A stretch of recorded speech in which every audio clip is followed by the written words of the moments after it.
Utilisée par de nombreux consommateurs, la cafetière à piston ou French Press est probablement la machine à café la plus simple. Personnellement, c'est une méthode que j'aime beaucoup.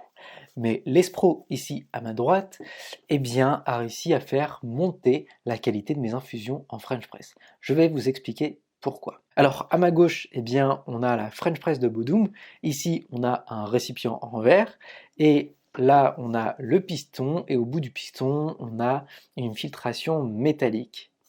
Et enfin, à ma droite, eh bien, on a la cafetière à piston de Espro, qui elle est conçue pour le voyage.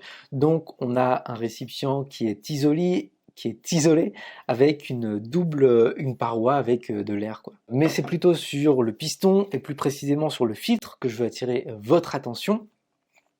D'abord, on observe que les mailles du filtre sont beaucoup plus fines que les mailles de la French Press Bodum. Et non seulement on n'a pas une filtration sur l'Espro, mais on a une double filtration. Derrière ce filtre-là se cache un autre petit filtre. À savoir qu'il existe également des filtres papier qu'on peut venir positionner entre ces deux filtres. Ça va encore augmenter la filtration. Bon alors pourquoi on cherche à avoir un maximum de filtration, une meilleure filtration? Pourquoi Espro cherche à augmenter le système de filtration sur une French Press, quoi? Eh bien, on va voir ça tout de suite ensemble. Mais avant de passer au test, eh bien, je vous invite à vous rendre sur le site écolecafé.com. Vous y retrouverez plusieurs choses, mes articles sur mes tests, mes vidéos, mes guides et également mes cafés qui correspondent à mes critères de qualité. Donc voilà, rendez-vous sur le site écolecafé.com, ça me permet de continuer à faire des vidéos et ça vous permet de consommer du café de qualité. Alors passons maintenant à la suite. Pour la suite, eh bien, on va faire une dégustation. Pas une dégustation à l'aveugle parce que je vais tout de suite repérer les différences, mais on va quand même faire une dégustation. Alors, c'est parti.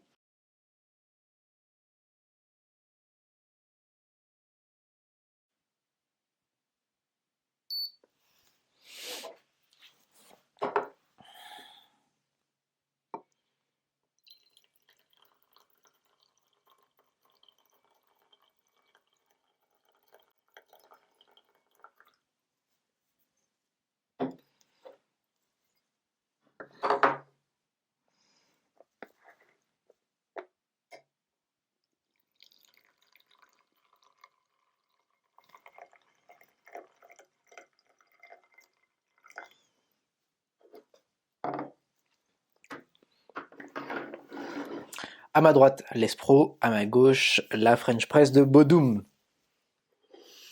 Alors, qu'est-ce qu'on observe? Eh bien, déjà, on observe une différence visuelle. Ici, on a un petit peu de mousse et à droite, on n'a pas de mousse. Quasiment la seule différence. Donc, c'est aussi peut-être dû au versement, hein. Il est peut-être un tout petit peu plus clair à droite, et encore, je suis pas sûr.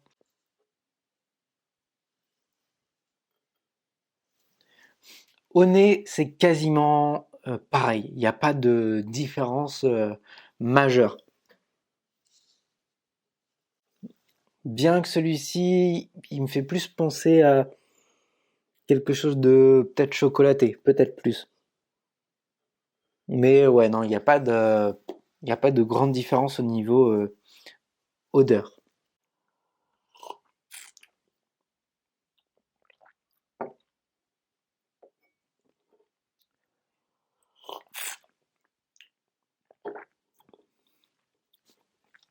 Là, je sens plus quelque chose d'aromatique, quelque chose de plus intense aromatiquement, et il y a moins de corps, il y a moins de choses sur la langue. C'est peut-être un peu moins rond.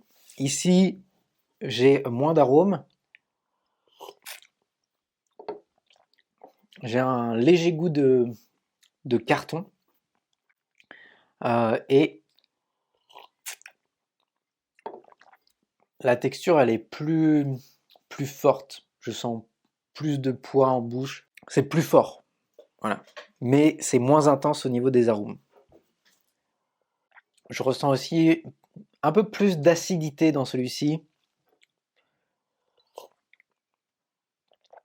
et là moins d'acidité. Je préfère quand même celui-ci que celui-ci.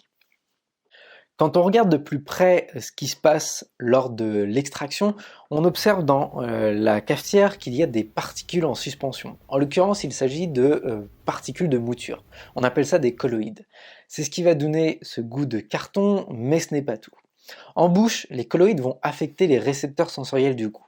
En d'autres termes, on sentira moins distinctement les saveurs et les arômes du café, et un peu plus le poids justement de ces colloïdes.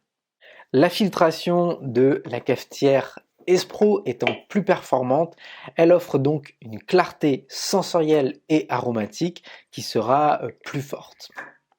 Petite astuce, si vous utilisez la cafetière Bodum, il est inutile de presser la cafetière jusqu'au bout. Voilà, en fait, il faut juste se servir de ce filtre, de ce filtre comme un filtre. Voilà, il est inutile d'aller jusqu'au fond parce que vous allez tasser la mouture et va faire remonter encore plus de colloïdes.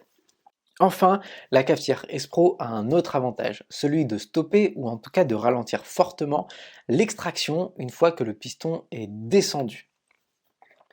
Ça, c'est grâce à ce double filtre. Voilà. Ce double filtre va permettre de réduire, voire de stopper l'extraction. Si l'extraction continue, comme dans la Bodum, on va extraire de plus en plus de particules et donc tendre vers de l'amertume. Donc pour conclure, si vous cherchez une cafetière à piston, la double filtration d'Espro est vraiment un gage de qualité et mettra en avant les qualités gustatives de votre café.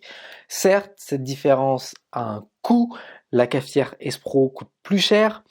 On a l'avantage en plus d'avoir donc cette double paroi qui, durant l'extraction, va maintenir une température plus constante, contrairement à un récipient en verre où la température va chuter plus rapidement. C'est maintenant la cafetière à piston que je vais utiliser de manière systématique. Celle-ci, je vais quand même la conserver, la garder, faire quelques extractions avec de manière rapide, mais j'ai une nette préférence pour la cafetière Espro, tout simplement. Voilà, c'est tout pour moi. Si vous avez des commentaires, des avis, des suggestions, ça se passe dans l'espace commentaires. N'oubliez pas évidemment de vous abonner et de vous rendre sur le site écolecafé.com. Je vous souhaite d'excellents cafés. Ciao!